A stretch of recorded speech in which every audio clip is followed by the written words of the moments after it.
The desperate called Zarthian Empire, once a dominant power in the galaxy, now found itself on the brink of total destruction. Their mighty fleets, which had once sailed through the stars with ease, were now little more than burning wrecks scattered across the galaxy. The Marnovians, a brutal and relentless species, had launched an all-out attack. Their superior weapons and tactics had overwhelmed the Zarthian defenses, leaving the once proud empire struggling for survival. The Zarthians had fought back with everything they had, but it wasn't enough. The Marnovians were too powerful, their numbers too great. The planet's surface was littered with craters from bombings, and entire cities had been reduced to rubble. The air was thick with smoke, and the once vibrant Zarthian cities now lay in ruin. The enemy forces were closing in on the capital, and the end seemed inevitable. Inside the war room of the Zarthian High Command, the atmosphere was tense. The leaders of the Empire gathered around a large holotable, their faces grim and filled with anxiety. High Commander Theric, the leader of the Zarthian military, paced back and forth, his mind racing with thoughts of their dwindling options. "We have no choice," Theric muttered under his breath. "If we don't act now, we'll lose everything. Our people, our culture, everything we've built over millennia, it will all be gone." He stopped in front of the holotable, staring at the flickering map of the battlefield. The Marnovians had surrounded them on all sides, their fleets closing in from every direction. The Zarthian forces had been pushed back to their last remaining stronghold. If they didn't find a way to turn the tide, their civilization would be obliterated. "We need help," Theric said, his voice heavy with desperation. "We need to reach out to anyone who can help us." The other leaders exchanged uncertain glances. It had never been in the Zarthians' nature to ask for help. They had always been the ones to offer aid, to command respect, to dominate their enemies, but now they were on the verge of collapse, and the thought of relying on another species, especially one they had never considered in a life, felt like a betrayal. One of the council members, Commander Zorith, finally spoke. "But who can we turn to? The galaxy is vast, but there are few who would dare to aid us. The humans. They're nothing more than a fledgling species. They've barely managed to establish themselves in the galaxy. Why would they help us?" Theric turned to face Zorith, his expression hardening. "We have no choice.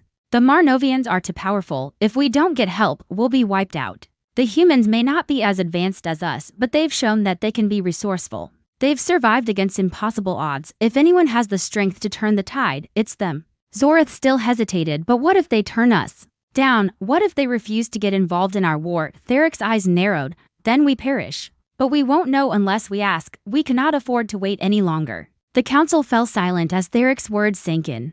They all knew the truth. If they did not act now, it would be too late. The Marnovians would break through the last of their defenses, and the Zarthians would fall. The entire species would be eradicated. And if they didn't send a plea for help, they would have no chance at survival. After a long moment, Zorith spoke again, his voice heavy with resignation. "Then we send the message. We'll beg for help. If the humans are our last hope, then we have no choice but to call on them." The council members nodded in agreement. There was no other option. It was a decision born of desperation, but it was their only hope for survival. The Zarthian Empire, for all its power and pride, had come to the most humbling of conclusions. They needed help. They had to put their trust in another species and hope that someone would answer. The message was simple. "SOS, the Zarthian Empire is under attack. Our fleets have been destroyed. Our cities are falling. We ask for your aid. We are on the brink of annihilation. Please help us."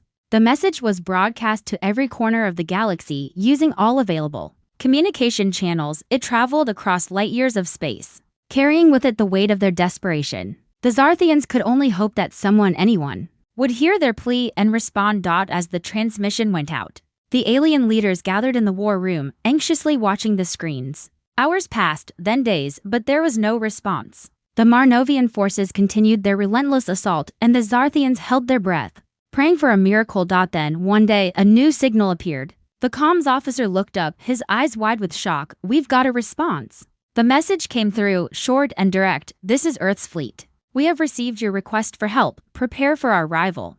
The room fell silent as the council members stared at each other in disbelief. The humans? Had they truly responded to their call for help?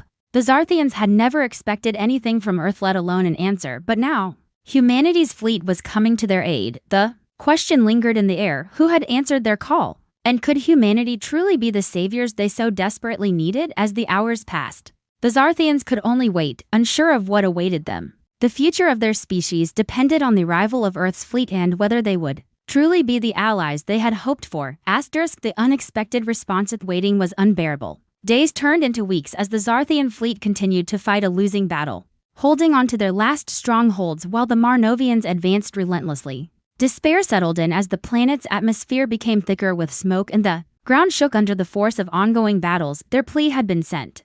The waiting game was their only option now. As Commander Theric paced back and forth in the war room, the silence of the council room was suffocating. The Zarthian leaders were gathered, eyes glued to the screens. Watching their planet's slow collapse, it was clear that without reinforcements, they would not last much longer. Theric couldn't help but wonder if the humans would even come. Could they, a race so young in galactic terms, really bring the kind of help they needed? Without warning, the screen flickered. The officer in charge of communications sat up straight, his face lighting up with a mixture of shock and excitement. "Commander, we have a response." Theric leaned in, his heart pounding in his chest. Was it another rejection, or was it the moment they had been waiting for? The message came through in clear, commanding tones, almost too fast to comprehend. "This is Captain Ethan Carter of Earth's fleet. We have received your request for help. We're en route. Prepare for our arrival." The room fell into stunned silence. The Zarthian leaders looked at each other, some with disbelief, others with hope. It had been the humans all along, an unexpected answer, one that defied every assumption they had about this young species. They had always seen humanity as weak, a fledgling race with no significant military presence or strategic importance. Yet, here they were, answering the Zarthians' cry for help with no hesitation. Promising their arrival, Theric's eyes narrowed, trying to process the enormity of what had just been communicated. They're actually coming, Kalia." One of the senior commanders stepped forward, her voice trembling with a mixture of relief and doubt. "But can they really help us? They are a species we've barely interacted with. Can they truly challenge the Marnovians?" Theric shook his head slowly, unable to contain the flicker of skepticism in his mind. "I don't know, but right now, they are our only hope." Humanity's fleet wasn't what the Zarthians had imagined. The first few days passed with a strange blend of anxiety and cautious optimism. Would the humans actually be able to fight the Marnovians? Or would they be swept aside by the superior might of the Marnovian war machines? These thoughts gnawed at the Zarthian leaders as they prepared their planet for the arrival of their unexpected saviors. Days later, the silence of space was broken. A massive fleet emerged from the distant stars, its shape slowly becoming clearer on the Zarthian sensors. There were no words to describe what the Zarthians were seeing. They had expected a modest force, perhaps a handful of ships, to support their efforts. But what emerged from the darkness was a fleet the likes of which they had never seen. The ships were sleek, dark, and powerful, with advanced weaponry and technology far beyond what the Zarthians had ever encountered. There were dozens of ships, but the size and firepower of each one were overwhelming. These were no simple warships. These were the most powerful vessels the Zarthians had ever seen, each one towering in size, with weapons that could obliterate entire fleets in seconds. Commander Theric stared at the screen, awe and disbelief mingling in his eyes. "These are humans," he whispered to himself, hardly able to believe it. They weren't supposed to have this kind of power. The Zarthian commanders stood in silence as the ships appeared on their screens. Humanity had arrived not as a small, struggling species, but as a formidable military force capable of shifting the balance of power in the galaxy. The humans had not just answered the call for help, they had come with overwhelming force. "Captain." Carter's voice crackled through the communications system once again, strong and commanding. "This is Captain Carter of Earth's fleet. We're here to help you defeat the Marnovians. Prepare your defenses, Commander. The real battle begins now." For the first time in days, the Zarthians felt a sense of hope, but there was something more. It wasn't just relief that humanity had arrived. It was the realization that they had just summoned something far greater than they could have ever imagined.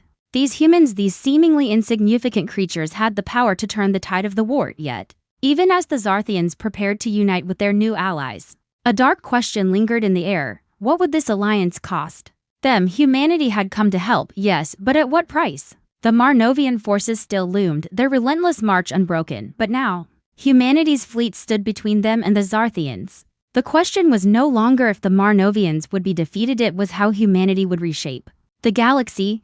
Once they had won, the human fleet's presence was impossible to ignore. As Earth's warships made their way through the atmosphere, deploying troops and weapons, the Zarthians realized that they were no longer in control of their own fate. The fleet had come with more than just power, they had come with purpose. Theric stood before the communication panel, watching the human ships land on the surface of the planet, their sleek, powerful forms casting long shadows over the desolate landscape. "The war has changed," he whispered. Humanity had answered the call, but the future now rested on the price they would pay for it.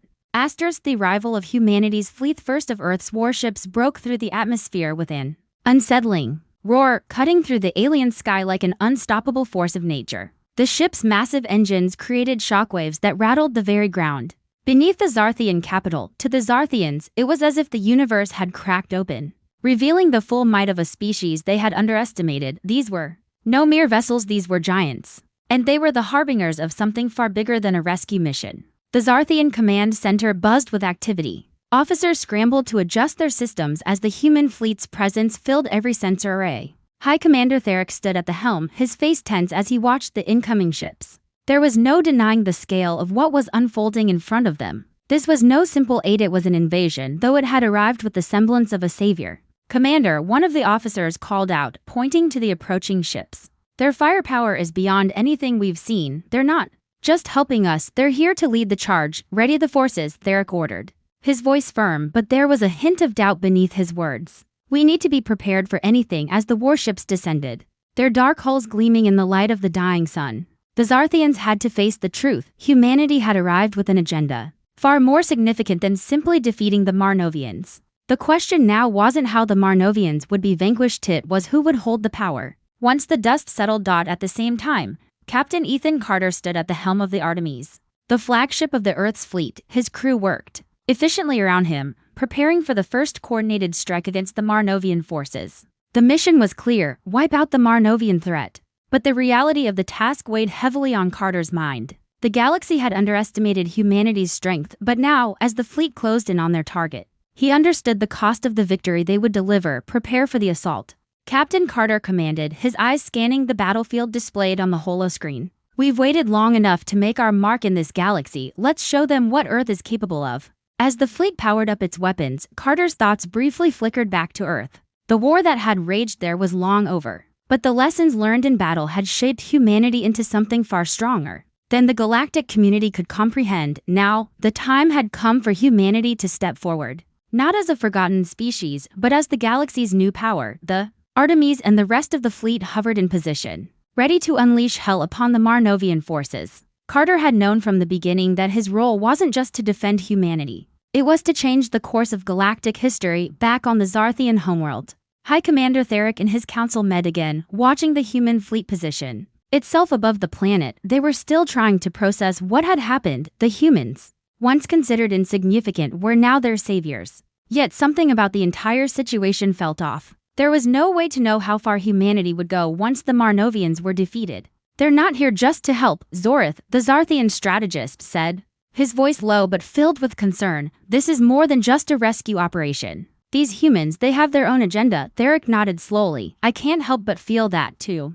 They came when we needed them. But what happens after this war? Do we remain their allies? Or are we simply pawns in their plan?" Kalia, the youngest and most idealistic of the council members, stepped forward. "I've heard stories of humanity's wars. They've fought battles like this before, and they've never backed down. They're not here to take over. They want to show the galaxy they're a force to be reckoned with. Maybe that's the price of survival. We have to accept it." The room fell silent as the reality of the situation sunk in. The Zarthians had called for help, but now they were caught in a web of alliances and power plays they couldn't fully understand. If the Marnovians were defeated, humanity would be the galaxy's new power, and the Zarthians would have to find their place in that new order. As the human fleet began its assault on the Marnovian strongholds, the ground trembled beneath the Zarthian capital. Each blast from the human warships sent ripples across the planet's surface, shaking the foundations of the Zarthian Empire. The Marnovian ships, once seen as invincible, were now retreating before the might of Earth's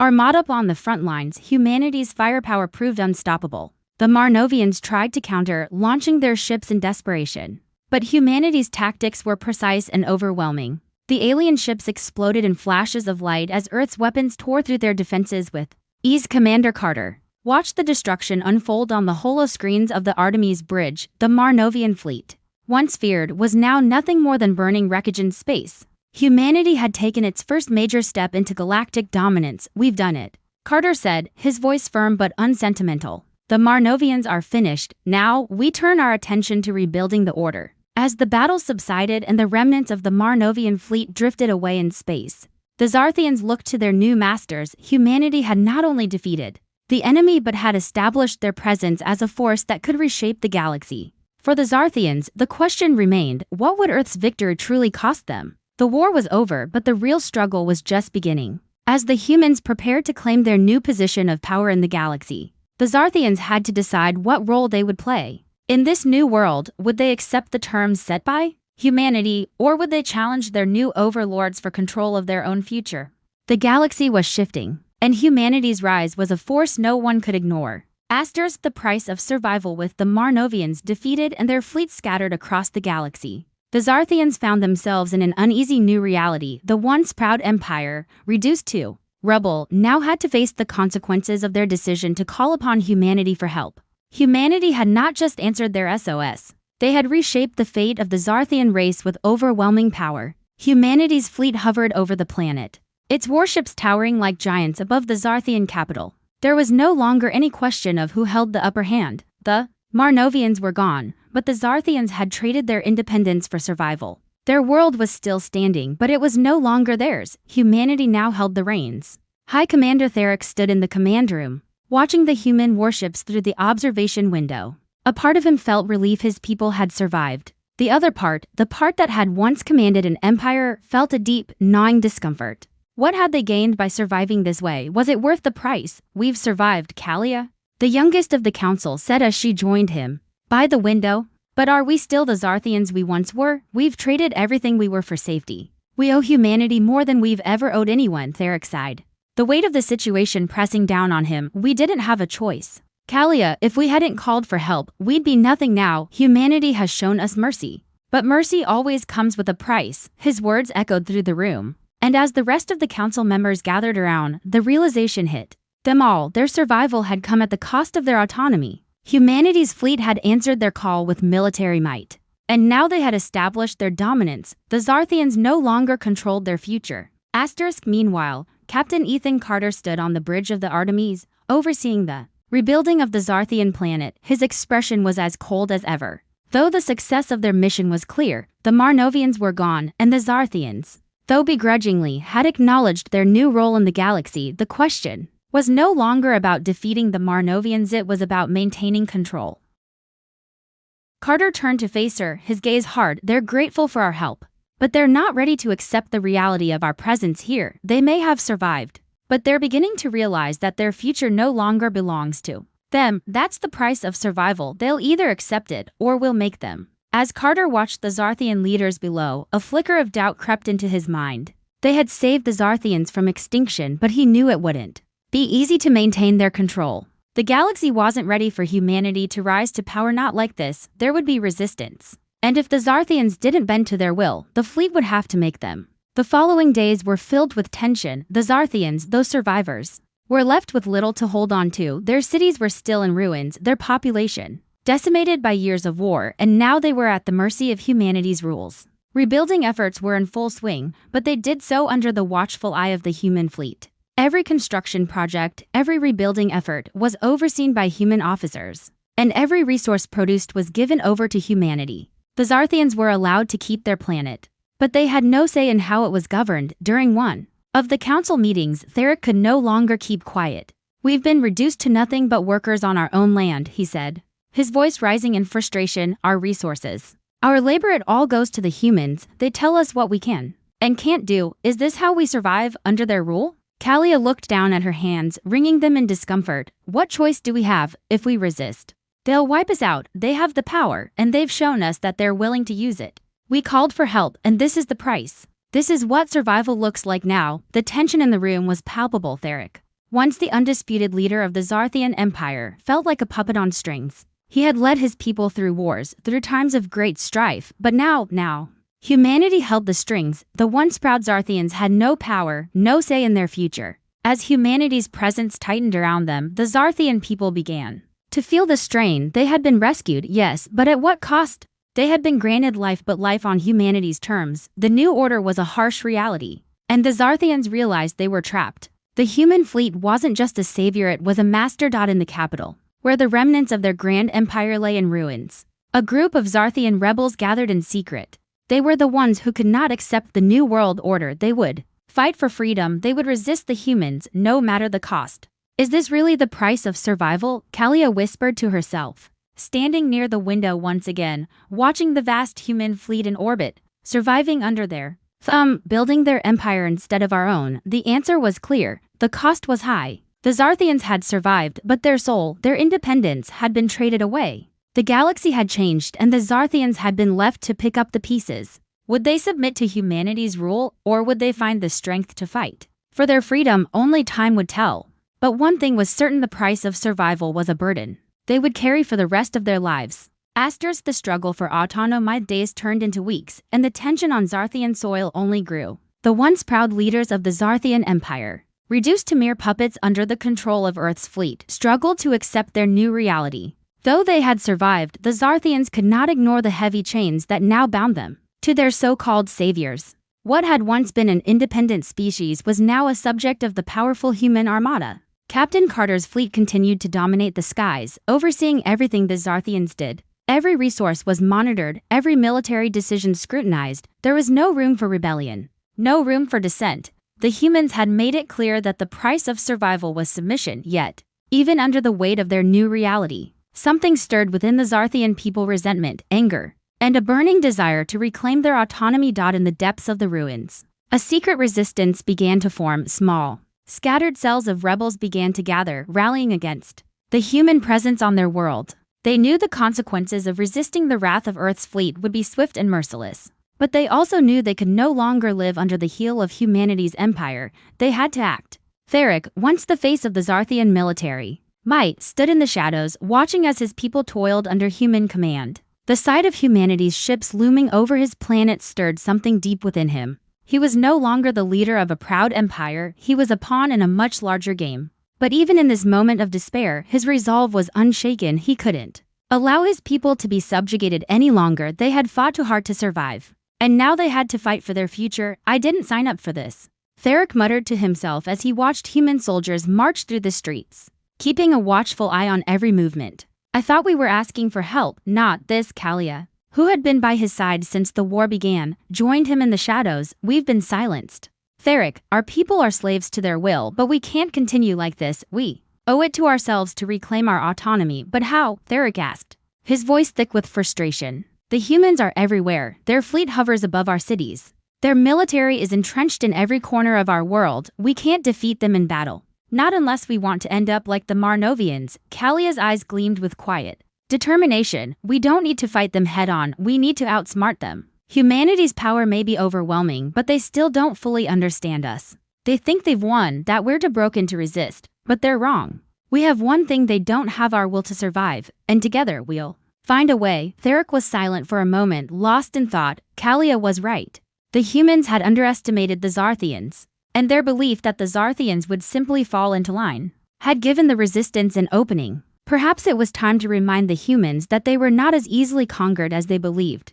Across the Zarthian capital, life continued under the watchful eye of the humans. The humans provided resources, rebuilding Zarthian infrastructure. But everything came at a price. The people toiled under the watch of human officers, every resource being funneled into the machines of war. No matter how much they rebuilt, it was never for themselves, it was for humanity's expansion. Meanwhile, Captain Carter paced back and forth in his private quarters aboard the Artemis. Though the battle had been won, he knew the fight was far from over. The Zarthians had submitted, but there were still whispers of resistance. The last thing he wanted was a rebellion on his hands. He had too many enemies to deal with already. But he also knew that the Zarthians weren't a species that could be easily controlled. They had a history of defiance, and that history would not fade overnight. Lieutenant Marla, what's the status of the Zarthian rebellion? Carter asked, his voice calm but laced with frustration. Marla's expression tightened. There have been small skirmishes, sir. Some Zarthian groups are rallying in the outlying regions, though they're still unorganized. We've caught most of the key leaders and neutralized their efforts. But there are rumors of a larger resistance forming in the capital. Carter nodded. Keep an eye on them. If they rise up, we will crush them. No mercy. They've had their chance to submit. But as Carter spoke, a small part of him questioned the consequences of his words. If the Zarthians continued to resist, what would humanity's next move be? He had come to the galaxy to ensure Earth's survival, but could he justify the cost of crushing an entire species under the weight of Earth's will? As the leader of the fleet, he knew there could be no compromise. But that didn't make the task any easier. In the darkness of the city's ruins, Theric and Kalia met with their fellow resistance leaders. The time had come for the Zarthians to take their future into their own hands. Their rebellion would not be loud and brash, it would be subtle, calculated, and above all, swift. If they were going to defeat the humans, they would need to outwit them, not confront them directly. Tonight, we make our move, Theric said, his voice cold with determination. We strike at the heart of their control, shut down their communications, disrupt their supply lines, and let them know that the Zarthians are still a force to be reckoned with. Kalia looked out at the gathering of rebels, each one driven by the same desire, freedom. We may be few, but we have something the humans don't, our unity. Together, we will make them understand that this planet is ours. With those words, the Zarthians embarked on their covert campaign to reclaim their planet. They knew the cost would be high, but they were ready. Earth had come to their aid, but it was time to take their fate back into their own hands. The galaxy was about to witness a new conflict, one that would determine if the Zarthians could stand up to the might of Earth's fleet or if they would be forever bound to humanity's will. The battle for their survival, once again, was only just beginning.